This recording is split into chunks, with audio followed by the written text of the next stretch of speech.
കൂടുതൽ വാർത്തകളും വീഡിയോകളും കാണാൻ ഈ ചാനൽ സബ്സ്ക്രൈബ് ചെയ്യുക. കൂടെ ബെൽ ബട്ടൺ അമർത്തുക. Please subscribe our channel. നമസ്കാരം. നമ്മൾ ചർച്ച ചെയ്യാൻ പോകുന്ന വിഷയം രാജയോഗം കൈവരിക്കുവാൻ ചെയ്യേണ്ട പ്രധാനപ്പെട്ട കാര്യങ്ങൾ ഏതൊക്കെയാണ് എന്നുള്ളതാണ്. നിങ്ങളുടെ നക്ഷത്രം ഏതായാലും, നിങ്ങളുടെ രാശി ഏതായാലും, നിങ്ങൾ ഗംഭീരമായ ഒരു രാജയോഗം നേടിയെടുക്കുന്നതിന് എന്തൊക്കെ ചെയ്യാം എന്നുള്ളതാണ് ചിന്താവിഷയം. കർമ്മശാസ്ത്രപരമായും ജ്യോതിശാസ്ത്രപരമായും ചിന്തിച്ച് പ്രധാനപ്പെട്ട ചില കാര്യങ്ങൾ ഇവിടെ നിങ്ങളുടെ മുമ്പിൽ അവതരിപ്പിക്കുകയാണ്. എന്ത് രാജയോഗം കൈവരിക്കുന്നതിനും ആദ്യമായി വേണ്ടത് ഏകാഗ്രത അഥവാ കോൺസെൻട്രേഷൻ ആണ്. നിങ്ങൾ രാവിലെ ഉണർന്നെണീക്കുമ്പോൾ മുതൽ ഉറങ്ങുവാൻ ബെഡിലേക്ക് പോകുന്നത് വരെയുള്ള സമയം മുഴുവൻ ശരിയായ ഏകാഗ്രതയോടുകൂടി ചെലവഴിക്കുക. ചെയ്യുന്നതും പറയുന്നതും കേൾക്കുന്നതും അറിയുന്നതും ആയ എല്ലാ കാര്യങ്ങളെയും സൂക്ഷ്മമായ ഏകാഗ്രതയോടുകൂടി നിങ്ങളിലേക്ക് സ്വാംശീകരിച്ചു കൊണ്ടിരുന്നാൽ, വളരെ കോൺസെൻട്രേഷൻ അഥവാ ഏകാഗ്രത ഉൾക്കൊണ്ട് എല്ലാ കാര്യങ്ങളിലും ഇടപെട്ടുകൊണ്ടിരുന്നാൽ തീർച്ചയായിട്ടും അങ്ങനെയുള്ള വ്യക്തികൾക്ക് രാജയോഗം വന്നു ചേരുക തന്നെ ചെയ്യും. പിന്നെ രാജയോഗ ലബ്ധിക്ക് രണ്ടാമതായി ഉദ്ദേശിക്കുന്നത് സത്യനിഷ്ഠ അഥവാ ആത്മാർത്ഥത. നിങ്ങളുടെ സ്വഭാവം, പെരുമാറ്റം, ചിന്തകൾ എന്നിവയെല്ലാം വളരെ തുറന്ന രീതിയിലായിരിക്കണം. പൂർണ്ണമായും സത്യസന്ധമായി ചിന്തിക്കുക, സംസാരിക്കുക, പ്രവർത്തിക്കുക. എല്ലാവരോടും തുറന്ന മനസ്സോടുകൂടി ഭംഗിയായി ഇടപെടുക.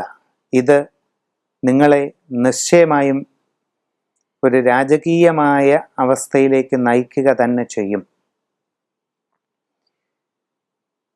രാജയോഗ പ്രാപ്തിക്ക് നിങ്ങൾ മൂന്നാമതായി ശ്രദ്ധിക്കേണ്ട കാര്യം നിതാന്തമായ ശ്രദ്ധ അഥവാ ജാഗ്രത എന്നുള്ളത് തന്നെയാണ്. എല്ലാ കാര്യങ്ങളെക്കുറിച്ചും എല്ലായ്പ്പോഴും വളരെയധികം ജാഗ്രതയുള്ളവനായിരിക്കണം. രാവിലെ എഴുന്നേൽക്കുമ്പോൾ മുതൽ നിങ്ങൾ പറയുന്ന കാര്യങ്ങളിലും, നിങ്ങൾ ചെയ്യുന്ന കാര്യങ്ങളിലും, നിങ്ങൾ കേൾക്കുന്ന കാര്യങ്ങളിലും, നിങ്ങൾക്ക് ചുറ്റുപാടും നടക്കുന്ന കാര്യങ്ങളിലും, വായിച്ചറിയുന്ന കാര്യങ്ങളും കണ്ടറിയുന്ന കാര്യങ്ങളും എല്ലാം തന്നെ വളരെ നിസ്സീമമായ ജാഗ്രതയോടുകൂടി ചെയ്തു പോന്നാൽ നിങ്ങളുടെ ഒരു ചുവടുവയ്പും പരാജയപ്പെട്ടു പോകില്ല എന്ന് മാത്രമല്ല, മേൽക്കുമേൽ നിങ്ങൾ വിജയത്തിലേക്ക് പോവുക തന്നെ ചെയ്യും എന്നുള്ളത് സുനിശ്ചിതമായ കാര്യമാണ്. രാജയോഗ പ്രാപ്തിക്ക് അടുത്തതായി പറയുന്നത് സമയ സൂക്ഷ്മത, കീൻ ഓൺ ടൈം എന്നുള്ളതാണ്. സമയം ചെലവഴിക്കുന്നതിൽ അത്യധികം ജാഗ്രത പാലിക്കേണ്ടതാണ് എന്ന് തന്നെയാണ് അതിൻ്റെ അർത്ഥം. നിങ്ങൾ രാവിലെ ഉണർന്നെഴുന്നേൽക്കുമ്പോൾ മുതൽ ഓരോ കാര്യങ്ങൾ ചെയ്യുമ്പോഴും അതിന് വ്യക്തമായ സമയനിഷ്ഠ അഥവാ ആസൂത്രണം, പ്ലാനിംഗ് വെച്ച് തന്നെ ചെയ്തു പോകണം. ചെറുതും വലുതുമായ തൊഴിൽപരവും കുടുംബപരവും അല്ലാത്തതുമായ എല്ലാ കാര്യങ്ങളും വ്യക്തമായ പ്ലാനിങ്ങോടെയും സമയ സൂക്ഷ്മതയോടെയും സമയനിഷ്ഠയോടുകൂടിയും ചെയ്തു പോയാൽ നിശ്ചയമായിട്ടും രാജയോഗം നിങ്ങളെ തേടി വരുന്നതായിരിക്കും. രാജയോഗ പ്രാപ്തിക്ക് അടുത്തതായി നിങ്ങൾ അനുഷ്ഠിക്കേണ്ടത് കാലബോധം കോൺഷ്യസ്നെസ് ഓഫ് ടൈം എന്നുള്ളതാണ്. എന്താണ് കാലബോധം? നിങ്ങൾ ജീവിക്കുന്ന വർത്തമാന കാലഘട്ടത്തെപ്പറ്റി വളരെയധികം അവബോധം അഥവാ തിരിച്ചറിവുള്ളവരായിരിക്കണം. ചിലർ ഭൂതകാലത്തിൻ്റെ സ്വപ്നങ്ങളിൽ മുങ്ങിപ്പൊങ്ങി സമയം കഴിയുന്നവരുണ്ട്. ഭൂതകാലത്തിൻ്റെ നഷ്ടബോധങ്ങളും നിരാശാബോധങ്ങളും മനസ്സിലേറി നടക്കുന്നവർ ഒരുപാട് പേര് നമ്മുടെ ഇടയിലുണ്ട്. ഭാവി കാലത്തെപ്പറ്റി സ്വപ്നം കണ്ട് മതിമറന്ന് നടക്കുന്നവരുമുണ്ട്. ഇതൊന്നും പ്രായോഗിക ജീവിതത്തിൽ ഫലപ്രദമല്ല എന്നറിയുക. പൂർണ്ണമായും നിങ്ങൾ ജീവിക്കുന്ന വർത്തമാന കാലത്തിൻ്റെ ബോധത്തിൽ സമയസൂക്ഷ്മത പാലിച്ച് എല്ലാ കാര്യത്തിലും ജാഗ്രതയും ശ്രദ്ധയും ഉൾക്കൊണ്ട് വളരെ ഏകാഗ്രതയോടുകൂടി നിങ്ങൾ കാലബോധം വ്യക്തമായി ഉൾക്കൊണ്ട് ജീവിച്ചാൽ ഈശ്വര സങ്കല്പം എന്നുള്ളത് വാസ്തവത്തിൽ കാലം തന്നെയാണ്. ആ കാലപ്രവാഹം, അനന്തമായ കാലപ്രവാഹമാകുന്ന ചൈതന്യം രാജയോഗ രൂപത്തിൽ നിങ്ങളെ തേടി വരിക തന്നെ ചെയ്യും, നിസ്സംശയം പറയാവുന്നതാണ്. ഇത്രയും കാര്യങ്ങൾ കർമ്മശാസ്ത്രപരവും മനഃശാസ്ത്രപരവുമായിട്ടുള്ള വസ്തുതകളാണ്. ഇനി ജ്യോതിശാസ്ത്രപരവും അനുഷ്ഠാനപരവുമായി ചെയ്യാവുന്ന കാര്യം കൂടി പറഞ്ഞുകൊള്ളട്ടെ. രാജയോഗ പ്രാപ്തിക്ക് ചെയ്യാവുന്ന വളരെ പ്രധാനപ്പെട്ട ഒന്ന് ശ്രീ ഉപാസന എന്നുള്ളത് തന്നെയാണ്. നിരന്തരമായി ഒരു ചൈതന്യത്തെ തന്നെ ചിന്തിച്ച് അതിൽ മനസ്സുറപ്പിച്ച് അതിനെ ആരാധിച്ച് അതിൻ്റെ ചിന്തകളിൽ ലയിച്ച് ഉപബോധ മനസ്സുകൊണ്ട് മുമ്പോട്ട് പോകുന്ന പ്രക്രിയയാണ് ഉപാസന. ഉപാസന എന്നുള്ള വാക്കിൻ്റെ അർത്ഥം അടുത്തിരിക്കുക എന്നാണ്. അപ്പോൾ രാജയോഗം കൈവരിക്കണമെന്നുണ്ടെങ്കിൽ മഹാത്രിപുരസുന്ദരി ദേവിയെ ശ്രീചക്രത്തിൽ ഉപാസിക്കുന്നത് അത്യതിവിശിഷ്ടമായ ഒരു അനുഷ്ഠാനമാകുന്നു.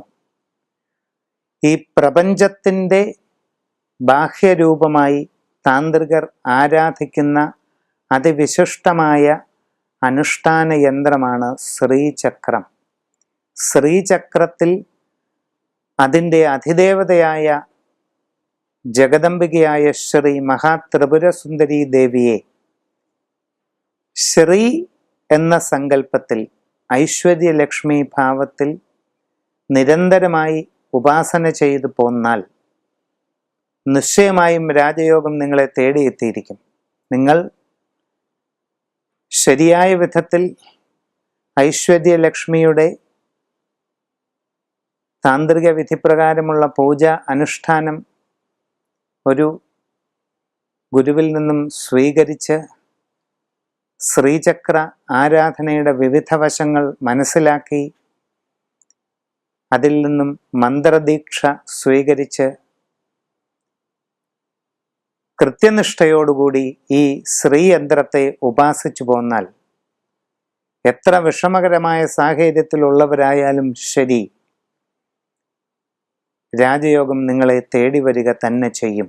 ഒടുവിൽ ചിന്തിക്കേണ്ട കാര്യം ഗൃഹശുദ്ധി അഥവാ വാസ്തുപൂർണത എന്നുള്ളതാണ്.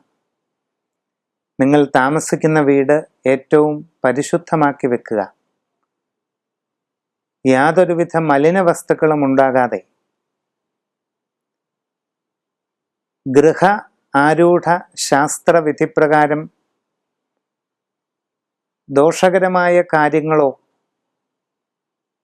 നിർമ്മാണ രീതികളോ ഒന്നുമില്ലാതെ തികച്ചും പരിശുദ്ധമായ രീതിയിൽ നിങ്ങളുടെ ഗൃഹത്തെ സംരക്ഷിച്ച് പോയാൽ നിങ്ങൾക്ക് സാമാന്യമായ രീതിയിലുള്ള ഐശ്വര്യം നിശ്ചയമായിട്ടും ഉണ്ടാകുമെന്നുള്ളത് സംശയമില്ല.